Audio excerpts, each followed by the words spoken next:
Bonjour à tous, bienvenue sur le plateau d'Al Janoubia TV, bienvenue dans l'émission L'Entretien. Aujourd'hui, j'ai le plaisir d'accueillir Maxence Buttet, ancien élu Front National en Seine-Saint-Denis à Noisy-le-Grand. C'est bien ça. Merci à vous de m'avoir invité. Merci d'avoir accepté notre invitation. Merci. Alors, Maxence Buttet, vous avez été exclu du Front National. Commençons par cela. Qu'est-ce qui s'est passé ? Alors, ce qui s'est passé, c'est que j'étais élu Front National dans ma ville, à Noisy-le-Grand. Et par la suite, comme les élections étaient terminées, j'avais une quête personnelle à assouvir, qui était une recherche de Dieu. Et à la suite de la fin de la campagne municipale et européenne, j'avais du temps libre. Et c'est à ce moment-là où j'ai préféré profiter de ce temps libre pour pouvoir avancer dans cette quête. Et comme, à travers ma campagne, j'avais pu fréquenter les membres de la communauté musulmane de Noisy-le-Grand, j'ai pu échanger avec eux et ils ont pu m'apporter des livres qui m'ont conseillé de lire. Et du coup, j'ai pris ce temps pour lire ces livres, pour connaître l'islam, parce que le Front National parle beaucoup de l'islam et finalement, ils ne le connaissent pas bien. Et du coup, je me suis dit, si je parle de quelque chose, je préfère en parler en connaissance de cause. Du coup, j'en ai profité pour lire et par la suite, j'ai décidé de me convertir à cette religion secrètement, parce que je savais que ça n'allait pas être accepté, déjà d'une part par les membres du Front National, mais également par certains membres de ma famille. Du coup, je l'ai gardé secrètement.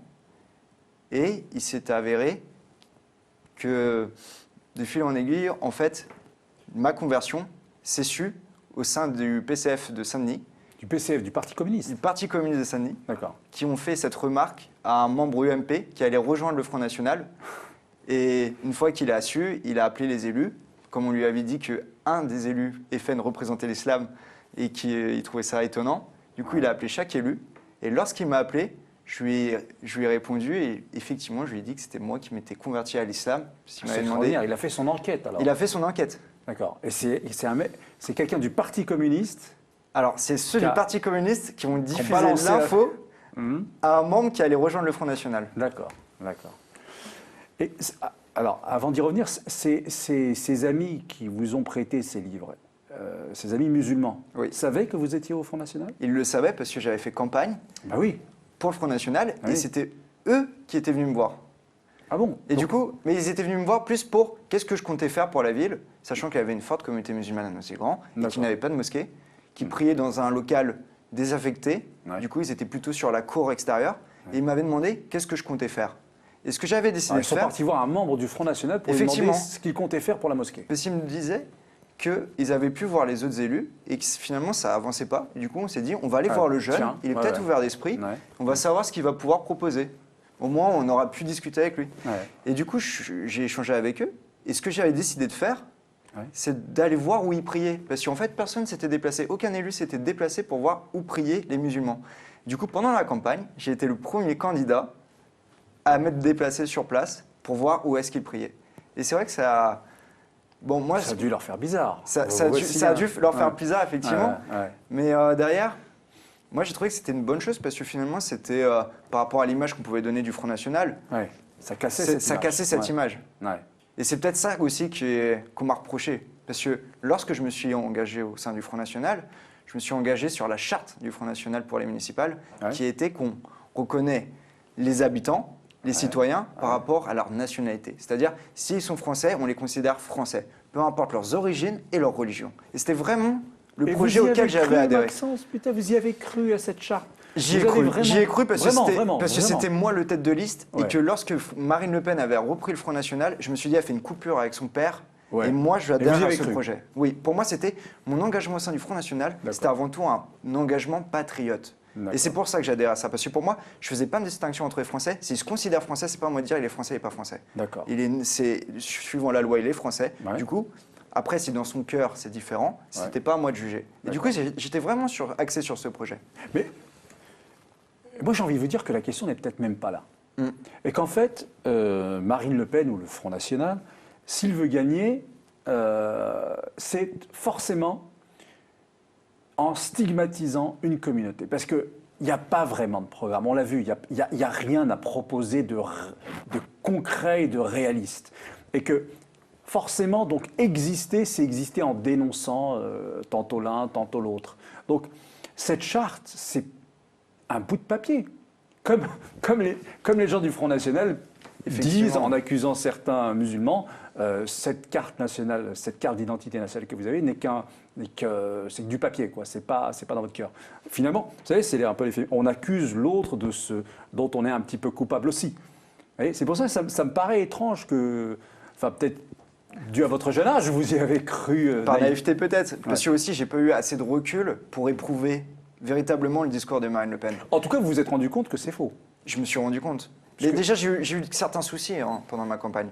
Parce qu'effectivement, dans ceux qui m'avaient rallié, il y avait des gens plutôt extrêmes. Mais je ne les mettais pas en avant. Enfin, moi, c'était plus pour le projet nouveau que ça portait.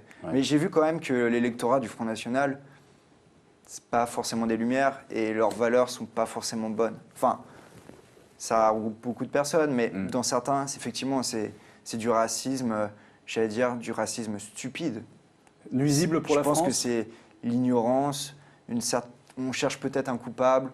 Et effectivement, oui, c'est des choses choquantes. Mais d'ailleurs, je me disais, faut voir plus loin. Je me suis dit, ils sont minoritaires. Bon, après, ce qui a été différent, c'est lorsque ma conversion s'est su, après j'ai reçu beaucoup de lettres. Alors, racontez-nous, comment ça s'est passé une fois que, voilà, il a réussi son coup, il a démasqué l'élu converti. L'élu converti à l'islam, mon Dieu en plus, à l'islam. Alors, qu'est-ce qui s'est passé après? Alors, ce qui s'est passé, c'est qu'en fait, il faisait un chantage à la fédération. Si on m'évinçait pas, il menaçait de diffuser l'info dans toute la presse. C'est ce qu'il a fait. Et du coup, dans la presse, il y avait un des contacts que je connaissais, qui était un journaliste qui m'avait interviewé à plusieurs reprises. Et du coup, il m'a demandé si effectivement c'était vrai ma conversion à l'islam.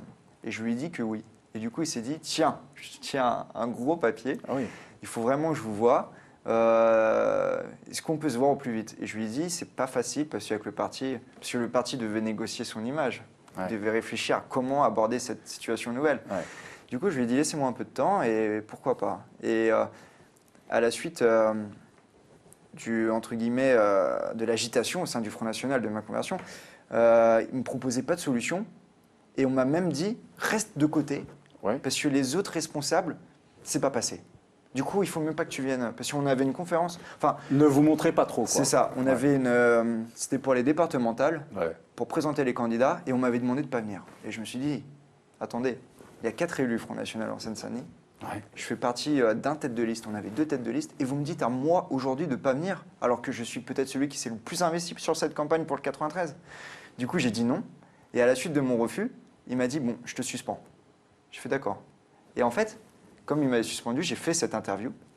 Et par la suite, cette interview, elle a fait du bruit parce que, en fait, cette suspension, il n'était pas obligé de la divulguer. Et lui, il l'a divulguée.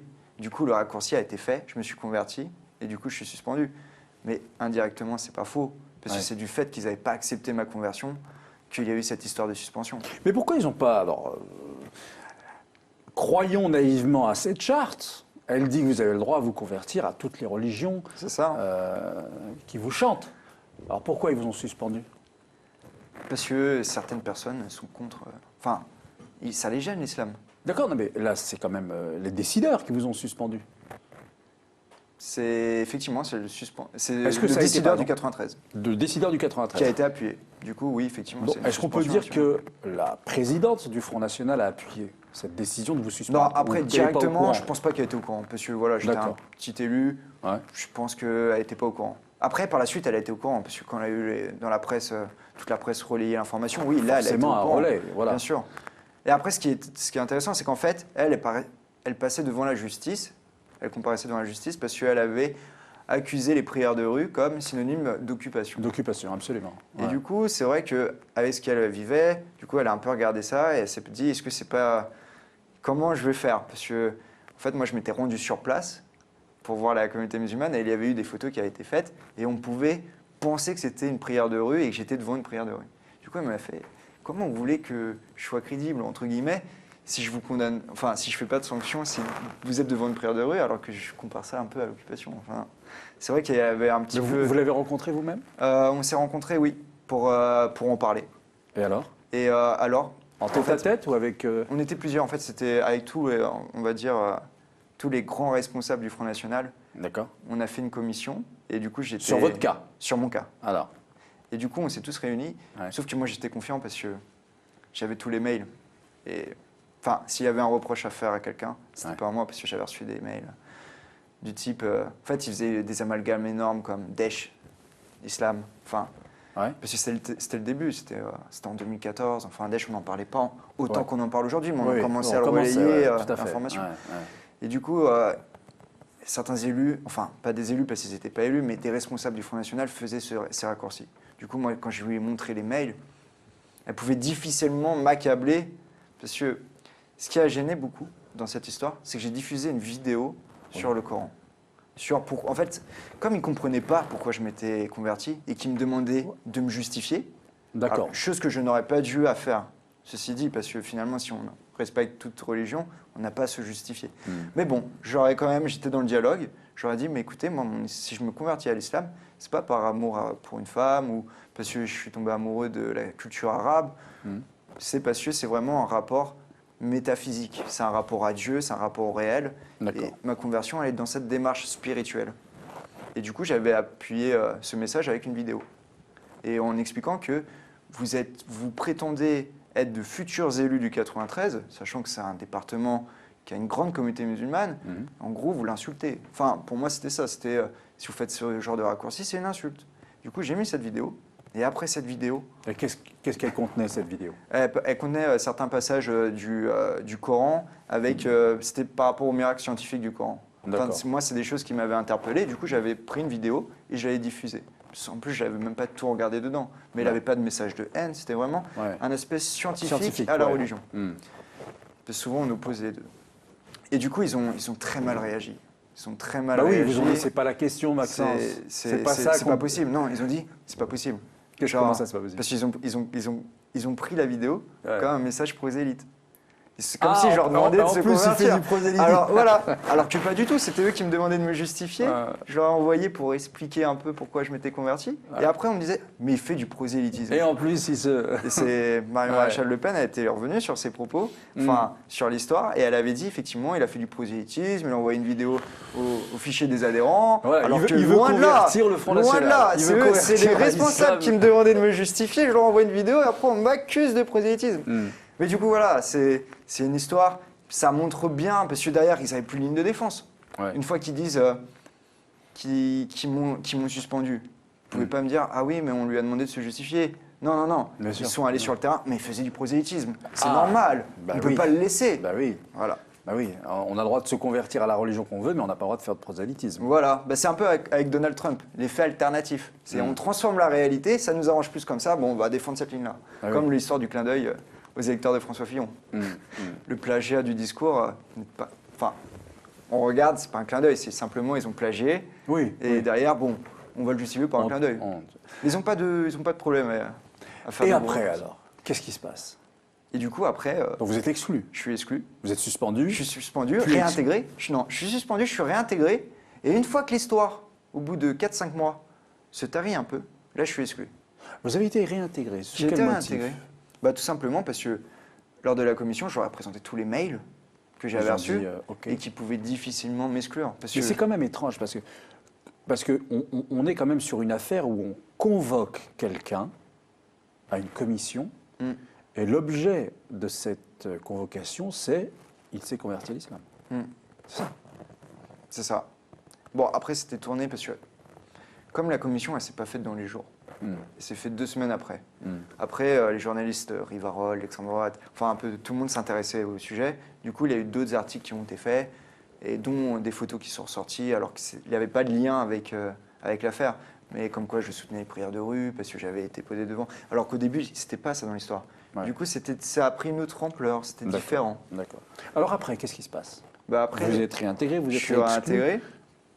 Et du coup, je me dis, bon, ils sont pas bêtes, ils me réintègrent, ils ont compris l'histoire. Bon, je me fais discret, parce que après, bon, ça ne sert à rien de reparler énormément de l'histoire, parce que j'en avais déjà évoqué ce qui s'était passé. Du coup, je me fais discret, je continue mon travail d'élu local, mais après, je reçois des courriers, des mails, enfin des des mails, surtout des messages Facebook. De... Je suppose de sympathisants FN qui me disent crève, crevure. Ah d'accord, des insultes. Des insultes. Mmh. Et du coup, bon, je fais pas trop attention, mais je reçois même dans ma boîte d'élus des photos avec ce que fait Daesh. Genre, on me demande de rentrer dans mon pays, alors que je suis né en France, français. On vous demande quand même de rentrer dans votre pays. Ouais, on me demande. Comme si, c'est ça ce qui est intéressant, c'est la conversion, c'est comme assimiler un changement de peuple. C'est comme si, limite, j'avais choisi la communauté maghrébine. Ouais. Non, vous je choisis une religion. Voilà. Ouais. Non, je suis français, converti, à l'islam. Mais non, pour eux, c'est comme si je voulais changer de peuple. Parce qu'en France, on est chrétien. Voilà. Et on mange du C'est cochon, par c'est saucisson pinard. Voilà. C'est par territoire. Et si tu fais pas ça, t'es moins français. Non, mais du coup, c'est l'aspect à la culture, ça les a beaucoup dérangés que je me convertisse à l'islam. Mais je pense que c'est parce qu'ils sont arrêtés. Ils sont arrêtés sur une idéologie et ils ne conçoivent pas quelqu'un de français qui ne soit pas sur leur conception de la culture française. Et du coup, avec tous ces mails, tous ces messages, je lève un peu le pied. Vous aviez moins envie. Ouais. Surtout que ça a changé totalement mon rapport à la politique. Parce qu'à la suite de cette conversion, une fois que ça a été médiatisé, certains de mes soutiens ne me parlaient plus. Ou, genre, limite, si je le vois, je casse la gueule. Enfin, on nous a trahis. D'autres, ils trouvaient ça bien. Enfin, c'est bien, tu t'es ouvert d'esprit, genre, c'est normal. Et du coup, le rapport qui a changé, c'est beaucoup sur le marché, lorsqu'on tracte, pour diffuser les messages politiques. Et là, j'ai revu la recomposition politique de ma ville différemment. Les élus de l'extrême droite ne me parlaient plus. Enfin, les sympathisants ne me parlaient plus. La droite, pour eux, j'avais quand même trahi. Enfin, certains, peut-être 2-3 m'avaient dit tu fais ce que tu veux, c'est normal. Mais par contre, à gauche, on m'avait soutenu. Le Parti socialiste me disait c'est bien, genre courage, genre ça montre une ouverture d'esprit. Du coup, ça m'avait. Alors qu'avant, les gens du PS me serraient pas la main. Hein. Genre, les limites, ils venaient me voir, genre c'est bien ce que tu as fait. Enfin. Et du coup, je me suis dit tiens, c'est intéressant parce qu'en fonction de qui on est, les gens réagissent très différemment. Même les élus front de gauche qui sont envers le FN, genre pas de contact physique, on ne serre pas la main. Là, c'est waouh, genre vous leur avez mis bien, genre un bon petit coup. Du coup, c'est vrai que ça m'a permis de revoir différemment la politique au niveau de la composition, de l'idéologie. On voit où c'est plus marqué la culture, l'identité française telle qu'on veut la concevoir. Et aujourd'hui, politiquement, alors, vous en êtes où? Moi, aujourd'hui, politiquement, alors je suis adhérent à aucun parti politique, mais je vois que j'ai plus une sensibilité de gauche. D'accord. Après, ça s'explique aussi par rapport à mon parcours, parce que je viens du Front National. Ça a été votre premier parti? C'était le premier parti dans lequel je me suis engagé. D'accord. Parce que quand vous vous engagez, vous, au Front National, on parle effectivement, donc c'est quoi, c'est en 2013-2014, c'est ça? C'est ça, 2013-2014. Enfin, mon engagement, c'est lors des présidentielles, du coup, il y a 5 ans. C'est une période où on parle beaucoup de jeunesse qui devient, enfin, qui est séduite par le discours FN, et il y a une jeunesse Front National qui se développe. Donc vous en avez fait je fais partie de cette jeunesse, effectivement. Et vous pensez qu'il y en a beaucoup dans cette jeunesse qui, aujourd'hui, ont été aussi déçus? Beaucoup. Beaucoup. Pas pour les mêmes raisons. Oui. Alors pour lesquelles? Quelles seraient ces raisons? Alors, il y a plusieurs déceptions qui sont faites à l'appareil lui-même. Parce qu'en fait, le Front National, c'est un grand parti en termes de voix, mais au niveau de la structure, c'est un micro-parti. Et je suis même convaincu qu'il est moins bien organisé que Debout la France. Il manque cruellement de services juridiques. Ils sont 2 pour tous les élus. Du coup, à chaque fois qu'on a un problème, c'est débrouille-toi. Quand on veut faire des actions, c'est toujours très compliqué, il faut prévenir à l'avance. Il y a pas vraiment ils n'ont pas spécialement de locaux dans les villes. Ils ont quelques élus, mais ils ne sont pas spécialement de locaux. Du coup, c'est un parti qui n'a pas vraiment d'organisation. Et ils n'ont pas spécialement aussi de gens compétents pour répondre aux problèmes.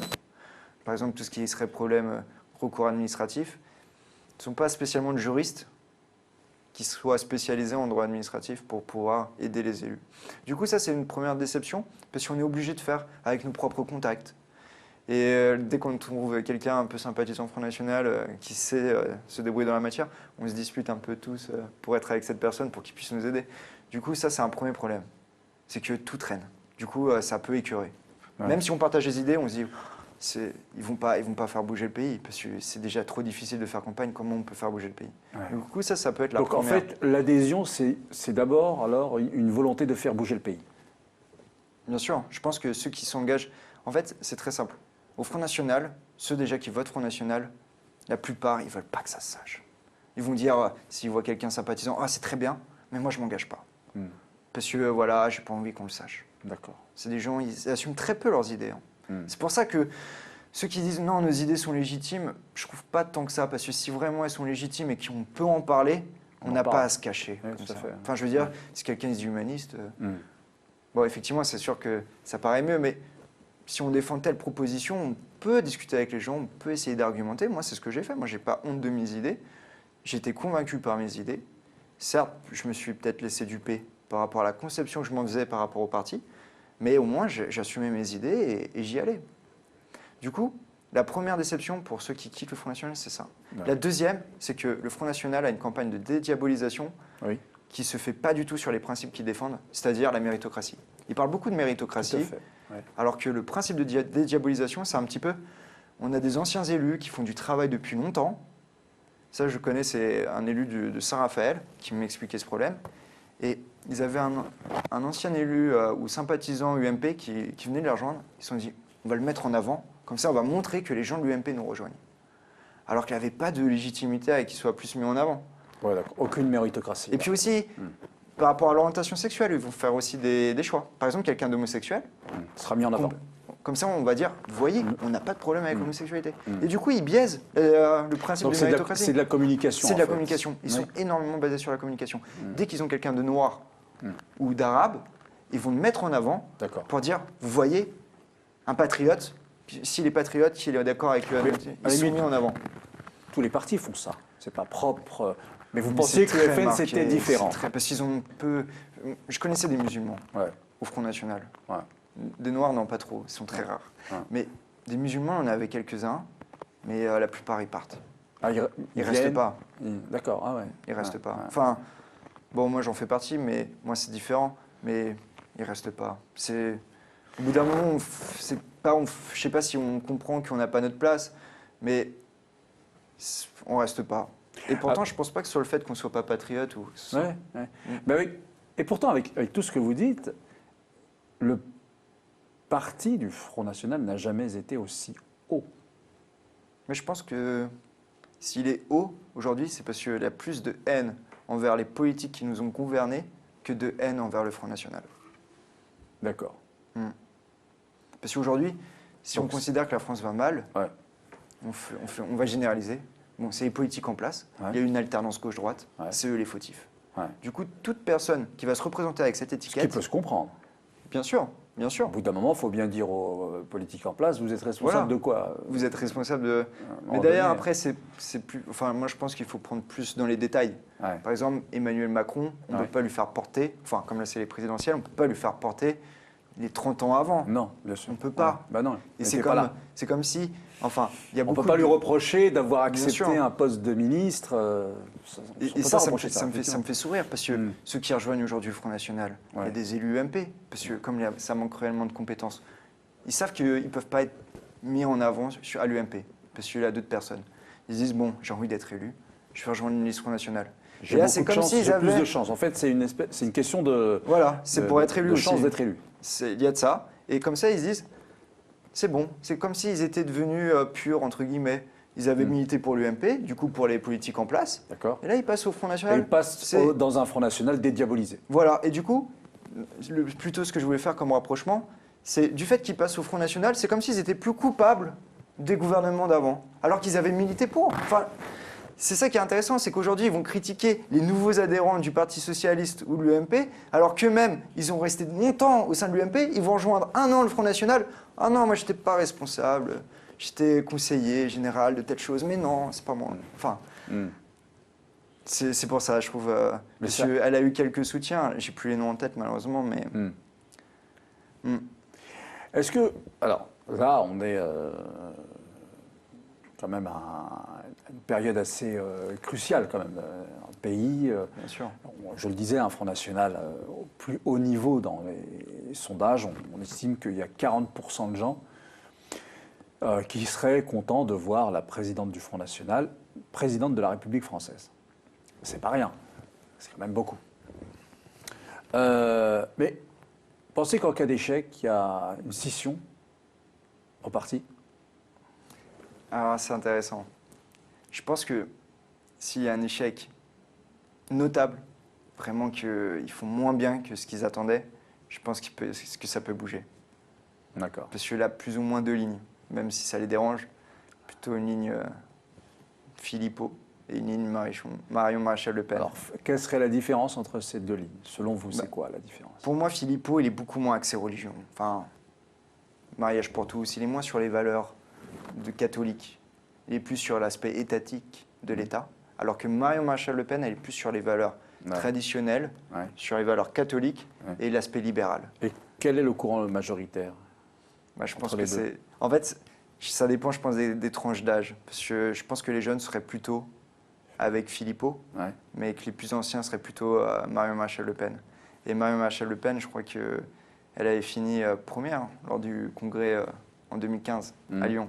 Du coup, oui, elle est devant Philippot. Ah, donc davantage de chances de... Il n'y a pas aussi une différence territoriale? Le nord serait plus... je pense Philippot, aussi, oui. Le sud serait plus... Marion, effectivement. Effectivement, je pense qu'on peut faire social d'un côté et ethnico-culturel je pense qu'on peut résumer comme ça. Ouais. Vous, c'est fini, vous n'y retournerez plus. Non. C'est décidé. C'est décidé. Même s'ils vous rappellent. Ah, même s'ils me rappellent. Enfin, même s'ils me promettent d'être ministre. Enfin, quoique. Ouais. On Non, mais ça ne m'intéresse pas. Mais alors maintenant, vous faites quoi alors? Du coup, maintenant, je préfère me consacrer à mes études et aussi à l'étude de ce qui se passe. Parce que si on veut être crédible, je pense que c'est bien aussi de se faire un bon bagage. Si on a vu le débat, pour moi, cruellement, Marine Le Pen, elle a manqué de bagage. Elle a préféré attaquer sur la personne qu'attaquer sur le débat, c'est-à-dire sur les idées, sur les arguments. Du coup, je préfère me consacrer plutôt aux études, étudier les sciences politiques, l'économie. Comme ça me permet de mieux savoir, mieux me définir dans mes courants de pensée. Mais j'ai l'impression que beaucoup de gens qui doivent voter Front National, après ce débat, enfin pendant le débat, ont découvert une personne qu'ils ne connaissaient pas. Je pense aussi. Ils ont été assez surpris, je crois. Je n'ai pas parlé avec des gens qui ne connaissaient pas vraiment le Front National, parce qu'aujourd'hui, ça fait tellement longtemps qu'il est dans la sphère publique. Mais c'est vrai que, dans mon cas, je me suis dit que si j'avais vu ce débat il y a 5 ans, je ne pense pas que j'aurais adhéré au Front National. Non, parce que, cruellement, on a pu voir qu'elle était nulle. Et je suis désolé, mais c'est le terme même qui son est souvent même revenu. son père le dit. Du coup, moi, j'étais même curieux. Enfin, je veux dire, certes, je connaissais bien le Front National, je savais que j'avais pas voté pour lui, mais d'ailleurs, je me suis dit, voter Macron. Enfin, il y a certaines personnes qui se demandent s'ils vont voter blanc ou voter Macron. Moi, j'avais voté Macron, mais j'étais pas particulièrement motivé pour le faire. Mais j'allais le faire. On va dire devoir républicain. Mais d'ailleurs, avec ce débat, ça m'a convaincu de le faire. Parce que je pense qu'on ne peut pas laisser l'opportunité, une chance infime qu'elle puisse être présidente. D'accord. Parce qu'au-delà de ce débat et de la politique française, il y a aussi pour l'international, notre image à l'international. Ce serait catastrophique. Je préfère que ce soit quelqu'un de jeune, dynamique, quelqu'un d'intelligent, qu'on soit d'accord avec ses propositions ou pas. Bien sûr. Qui est plutôt, je pense, qui est aussi quelqu'un qui sait concilier. On l'a vu lors de débats, il n'est pas agressif. Enfin, le premier débat avec les autres candidats, il disait « je suis d'accord avec vous, je suis d'accord avec vous ». Même on lui reprochait d'être d'accord avec tout le monde. Mais finalement, je pense qu'il serait un bon arbitre. Parce que s'il n'a pas la majorité parlementaire, je pense que c'est le rôle du président de la République d'être un arbitre. Et il serait bon dans ce cas-là. Alors que Marine Le Pen, je ne la vois pas. Trop clivante. Trop clivante. D'accord. Puis même ça, je pense que si Marine Le Pen serait élue, dimanche soir, ça banaliserait certains propos contre l'islam, contre le racisme, et j'ai pas envie de ça. Parce que, avant tout, quand on vote pour un homme politique, on le fait pour des convictions. Et malheureusement, les convictions des gens qui votent pour le Front National, certes, il y en a qui votent pour le Front National pour l'aspect souverainisme. Mais je ne pense pas que ce soit l'aspect majoritaire. Alors, est-ce qu'on peut dire que vous avez appris que finalement, le vote Front National, le parti du Front National, eh bien, c'est tout cela un mouvement qui doit son existence à la stigmatisation d'une catégorie de la population et que c'est la seule raison qui explique en fait votre exclusion du Front National. Effectivement, je pense qu'il y a une part de stigmatisation vers l'islam, parce que Jean-Marie Le Pen faisait des campagnes contre l'islamisation. Du coup, aujourd'hui, dire qu'on accepte toutes les religions, Oui, c'est quand même mais sur- encore que lui, c'était le diable. Voilà. Parce que si on parle de dédiabolisation, Oui, c'est bien bien sûr. qu'il était le diable. Mais même le parti dédiabolisé Bah, est resté sur cette ligne. En fait, Marine Le Pen, si vraiment elle veut faire de la politique détachée du Front National, il faut qu'elle crée un autre mouvement, mais totalement différent. Si aujourd'hui, elle fait le Rassemblement Bleu Marine, mais c'est un mouvement, il faut qu'il crée un autre parti. Il faut que le Front National tombe comme parti pour créer un nouveau parti. D'accord, vous croyez que c'est fini alors? Moi, je pense que Bon. oui. L'histoire, c'est important. En plus de ça, c'est de père en fille. Du coup, s'ils font pas clairement une scission, pour les gens, ce sera toujours le Front National d'il y a 40 ans et qu'ils essaieront toujours de présenter une meilleure image, mais qu'au fond, ça reste plus ou moins le même. Merci Maxence Buttet, merci d'être venu nous De voir rien. pour nous donner ces précisions. C'était un plaisir. Merci à vous. Voilà, eh bien je vous dis à bientôt pour un nouveau numéro de l'entretien sur El Janoubiya TV.